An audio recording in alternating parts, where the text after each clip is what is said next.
Brisbane is on absolute fire at the moment, and questions we're getting every day is there still affordable property in Brisbane? Have we missed the boat? Now in today's video, we're going to talk about two very specific parts of the city, one being the north side of Brisbane, one being the south side, where you can absolutely clean up beautiful big blocks with high quality houses, great suburbs, great streets, the sort of investment grade stuff that you want to own long term for well below the 500k mark. So super excited to share this info with you today.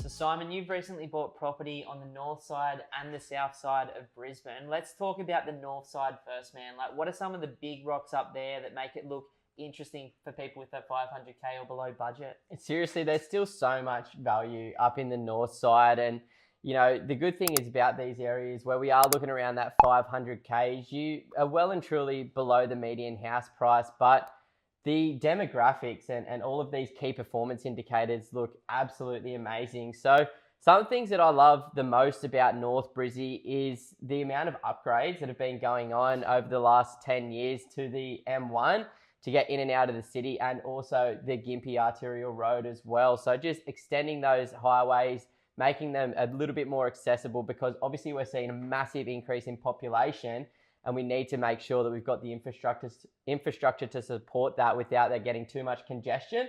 They're doing the same thing to the train lines and things like that as well. So it's just making it a little bit more connected, a little bit easier to get around. And I've been noticing it even going down to Brisbane, driving down for inspections 4 or 5 years ago to now. Like, you can definitely feel that that's actually making an impact at the moment. Completely, man. Another huge piece of infrastructure that I'm loving on the north side is the brand new university at Petrie. Big deal. Within 10 years, they're saying 10,000 students. As you mentioned, a lot of the train lines have been redone through there.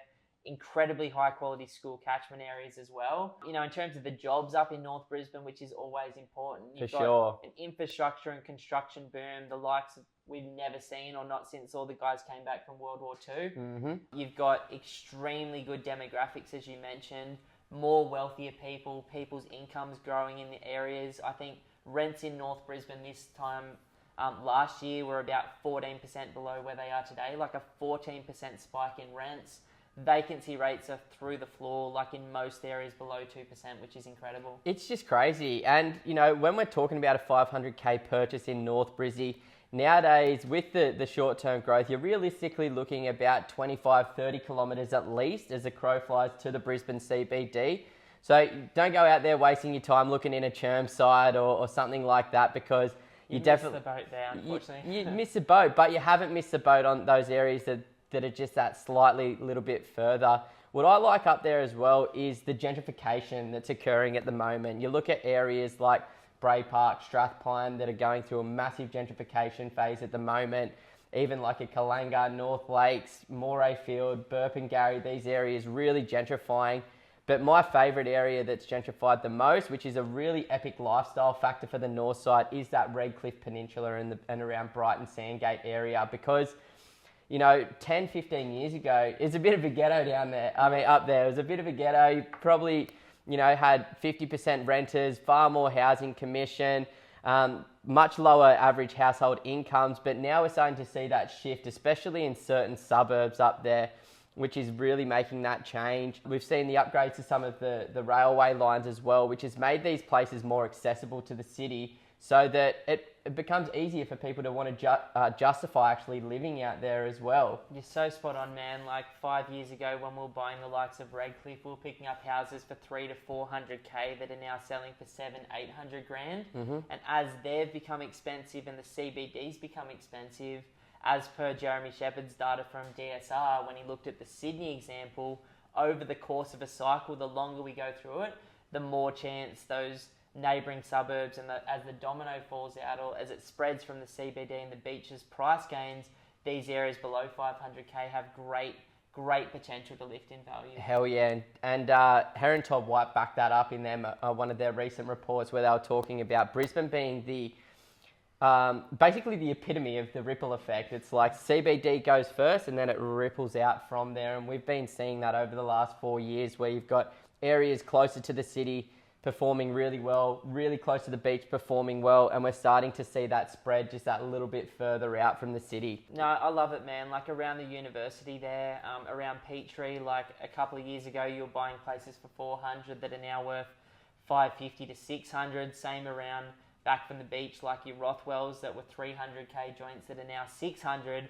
So as you start to look a little bit further north, it's just time before that's the only affordable place and people start really hooking in there. Yeah, exactly, which I love because it means you can buy at a lower level, which means less debt. We all like lower debt. And it also generally means you're going to get a slightly better rental return as well. And if you can identify that ripple effect, you get in and then hopefully that growth is going to come as well. And you're just really targeting those fundamentals that have driven capital growth in Brizzy for forever.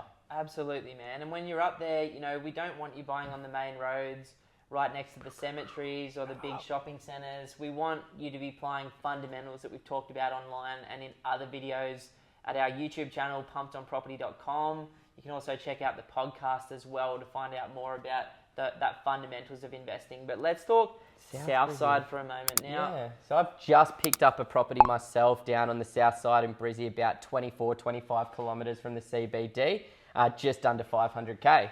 Awesome, man. An epic purchase. Like already it's gone up in value by probably $70,000 since you picked it up. It's hopefully gone on fire. Now, South Brisbane has kind of been one of those ones that if you've been looking on the forums in the last 10 years, it has received almost no growth over that time. Yeah. It's got a few suburbs like Logan, for example, Woodridge and Marsden have had heavy reputations, you know, a lot of crime, a lot of renters, a lot of housing commission, but same thing, because it is so close to the CBD and because it has been so flat, like some of these suburbs have only grown by 2% a year for the last 10 years, massive upside potential as more and more mums and dads and first timers start buying there and as average incomes in Brisbane continue to creep up. So what are some of the big rocks down there that you like? I just love proximity to the CBD here. You know, with South Brizzy, you can literally get about 20 kilometres from the CBD at under 500k at the moment. And what I love most about that is comparing it to similar types of locations in Sydney about 20 years ago.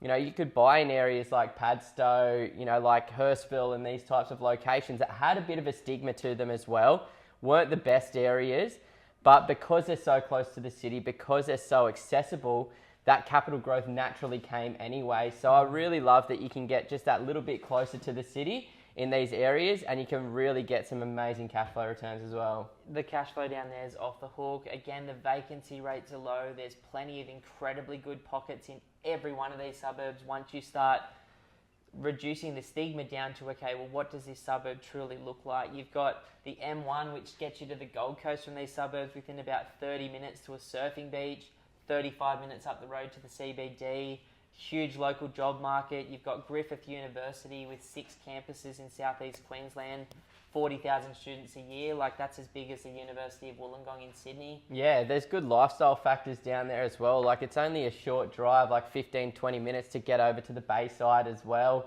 Cleveland, Straddie Island's just there. Right there. You've got some wineries through there as well. You've got Mount Tamborine, not too far away as well. So, like, there is those lifestyle factors down there as well, which is perfect. But you know, the potential for jobs down there is amazing as well because there's a heap of infrastructure going on. There's lots of factory jobs down there as well.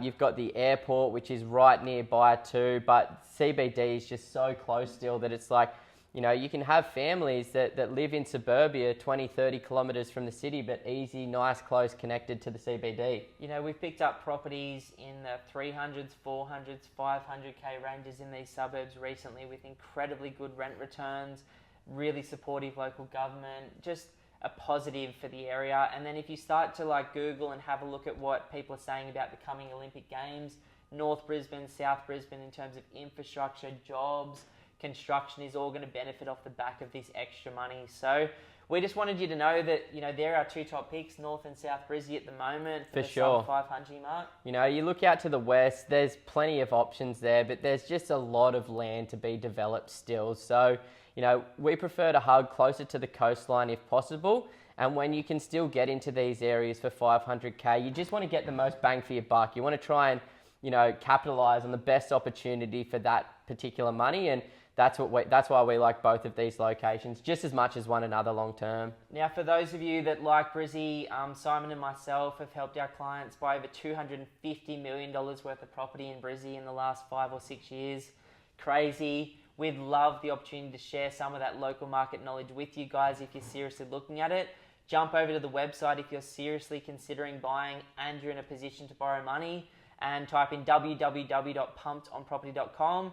Have a look for a free strategy session through the website, and one of us would love the opportunity to speak with you about where you are, what your goals are for your future, educate you on the market, and then you can take that, smash it on your own, or maybe you can become one of the small number of people that work with our business each month. But either way, Brisbane's looking insane. Oh yeah, it looks so good.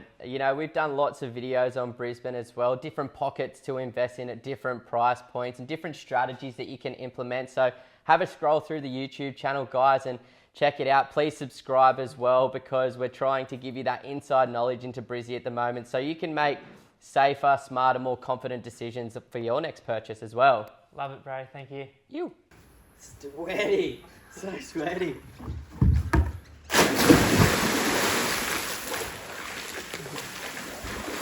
Oh, that's good.